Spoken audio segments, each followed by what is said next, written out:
박사님, 네. 이번에 빌리가 너무 흥분하면서 오. 드디어 내가 아기 예수님을 봤다. 요셉을 만나고 왔다. 아, 그렇지. 엄청 그렇지. 흥분했어요. 막 맞아요. 캐롤 맞아요. 부르면서 난리가 났는데 아, 맞습니다. 혹시 이번 맞습니다. 탐험이 그 내용인가요? 맞습니다. 예수님을 만난 빌리의 탐험. 이번 탐험 바로 구원자에 대한 내용이었습니다. 혹시 첫 번째 비밀 기억나시나요? 내용은 기억나는데 이 비밀까지는 기억이 잘 안 나더라고요. 이번 비밀은 예수라는 이름은 자기 백성을 죄에서 구원할 자라는 뜻이에요. 아, 예수님의 였습니다. 이름, 예. 그 이름이구나. 맞습니다. 그러면 이 탐험에서 중요한 이야기는 어떤 거죠? 예. 예수라는 이름의 뜻이 자기의 백성을 죄에서 구원할 자다라는 뜻이었죠. 그런데 우리가 이번 탐험, 지난 탐험, 지지난 탐험, 그전 탐험을 통해서 계속 해왔던 것이 사람이 죄를 지어서 그 죄의 결과 하나님 나라에서 쫓겨났지만 하나님께서는 무엇을 약속하셨다? 구원을 약속하셨다. 정답입니다. 그리고 바로 그 구원할 분이 예수님이시다. 네, 그렇죠. 자기 백성을 구원할 자, 바로 그 예수님께서 드디어 이 땅에 오신 거예요.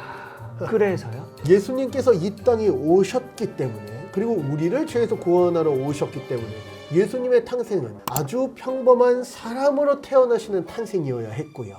왜냐면 죄인을 대신해서 죄를 해결할 사람으로 오셔야 됐겠죠. 마치 재물처럼요. 그렇죠.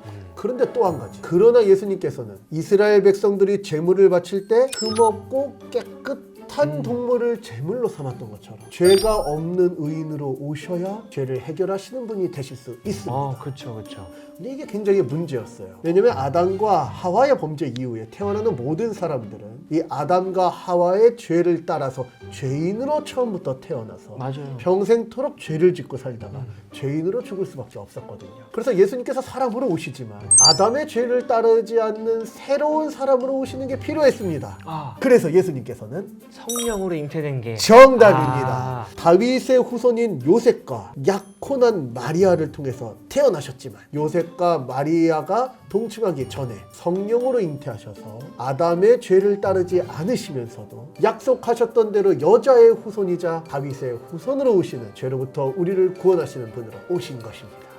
약속도 지키고 그 조건도 지키고. 그렇죠. 그러면은 그게 지금 우리한테는 또 어떤 의미가 있을까요? 예수님께서 이 땅에 오실 때 그 약속을 성취하시는 분으로 오셨다는 것을 믿는 게 중요합니다. 왜냐하면 요셉과 마리아가 결혼해서 아이를 낳는 건 쉬운 일이지만 지금 많은 사람들이 비난하고 믿지 못하는 것처럼 어떻게 성령으로 잉태를 해? 동정녀를 통해서 나타났다고 말도 안 돼. 이런 조롱을 받을 만한 이루어지기 힘든 일을 하나님께서 열심으로 성취해 가시면서 예수님을 보내셨다는 것은 그만큼 우리의 죄를 해결하고자 하는, 또 이 약속을 성취하셔서 우리를 마침내 구원으로 이끌고야 말겠다는 하나님의 이 강력한 의지와 은혜가 가득 담긴 사건이라고 말할 수 있습니다.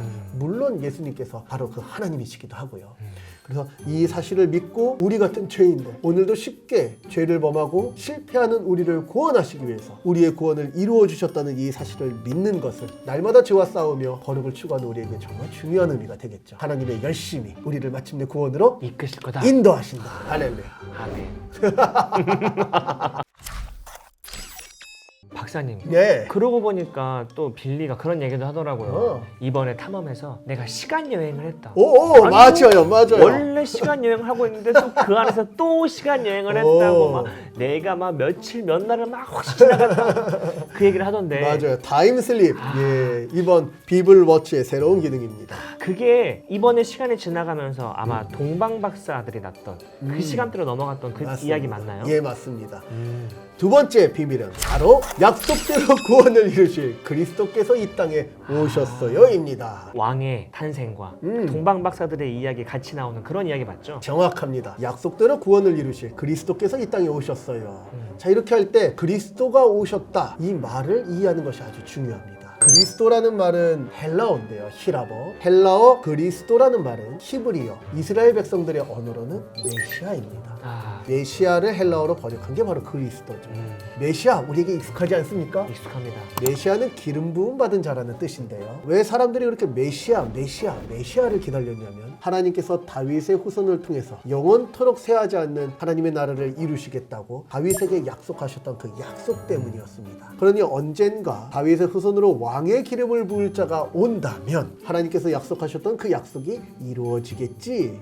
이것을 이스라엘 백성들이 로마의 지배를 받던 그 시기까지 사람들은 늘 약속한 메시아가 오시기를 기다려 왔던 거죠. 그 약속하신 메시아가 아까 얘기했던 예수 그리스도고요. 정답입니다. 사실 엄밀히 얘기해서 메시아라고 쓰인 기름 부음 받은 자는 세 가지 종류의 직분을 의미합니다. 먼저 첫 번째, 하나님의 말씀, 하나님의 뜻을 사람들에게 알려주는 선지자. 두 번째, 백성들의 죄를 해결하고 백성들이 하나님 앞에서 거룩한 백성으로 살게 하는 제사를 담당하는 제사자. 세 번째, 하나님의 뜻대로 나라를 다스리면서 백성들이 하나님의 뜻을 쫓아 살게 하는 왕. 선지자, 제사장, 왕이 기름 부음 받은 자인데 예수님께서는 마침내 참된 메시아로 이 땅에 오셔서 하나님의 모든 뜻을 우리에게 가장 확실히 알려주셨을 뿐만 아니라 우리의 모든 죄를 해결하시는 제사장이요 제물로서 그 사역을 감당하시고 예수님께서 메시아 그리스도로 오셔서 우리와 함께 하신다는 사실은 복된 소식이 아닐 수 없습니다. 그런데 이 메시아를 이스라엘 백성들이 모두 기다렸다고 하지 않았습니까? 네. 기다릴 수 있었던 이유는 하나님께서 계속 약속을 통해서 구원자를 보내주시겠다고 약속하셨기 때문입니다. 그 당시 사람들한테는 진짜 그 약속된 메시아가 온 게 엄청 크게 기쁜 소식이었겠네요. 맞습니다. 그런데 우리에게도 이게 그만큼 큰 기쁜 소식일까요? 그럼요. 그 당시 이스라엘 백성들이 메시아를 기다렸다가 실제 메시아가 오셔서 기뻐했던 것보다 어떤 면에서 우리에게 더 큰 기쁨이 된다고도 말할 수 있을 겁니다. 어떤 부분이죠? 왜냐하면 이스라엘 백성들이 기다렸던 메시아는 그저 로마의 지배에서 우리를 구원하고 우리를 하나님 나라로 바꿔줄 힘이 센 군사적 왕을 기다렸다. 전쟁 영웅 같은. 그렇죠. 그런데 이제 우리는 잘 알고 있죠. 죄와 사망에 억눌려 있는 우리, 뱀의 후예들로서의 역사를 계속해왔던 죄와 사망의 지배를 받는 우리를 영원토록 의와 생명으로 인도하시는 우리를 죄에서 구원하시는 구원자로 오시는 예수님을 믿는 것이 오늘 우리 삶 가운데 여전히 괴로움이 있고 오늘 우리 삶 가운데 여러 가지 어려운 문제들이 있지만 그럼에도 불구하고 이 모든 역경 가운데서도 여전히 하나님께서 우리의 생명과 의를 이루시며 구원으로 인도하신다는 이 사실을 믿는 것이 우리에게는 훨씬 더 큰 의미요 미래에 대한 확실한 소망을 가질 수 있는 이유가 될 것이라고 생각합니다. 진정한 구원이네요. 맞습니다. 그래서 우리 홀리와 빌리에게도 예수님께서 그리스도 되신다. 예수님께서 우리를 죄에서 구원하실 구원자시다. 이것을 잘 알려주는 것이 쉽게 죄를 범하기도 하고 죄의 유혹에 가득한 이 세상에서 믿음으로 신앙으로 의로운 백성으로 살아가는 먼천임을 우리가 전수해 주어야 될 것입니다. 알겠습니다. 우리 같이 이렇게 인사하고 마치면 좋겠습니다. 임마누엘!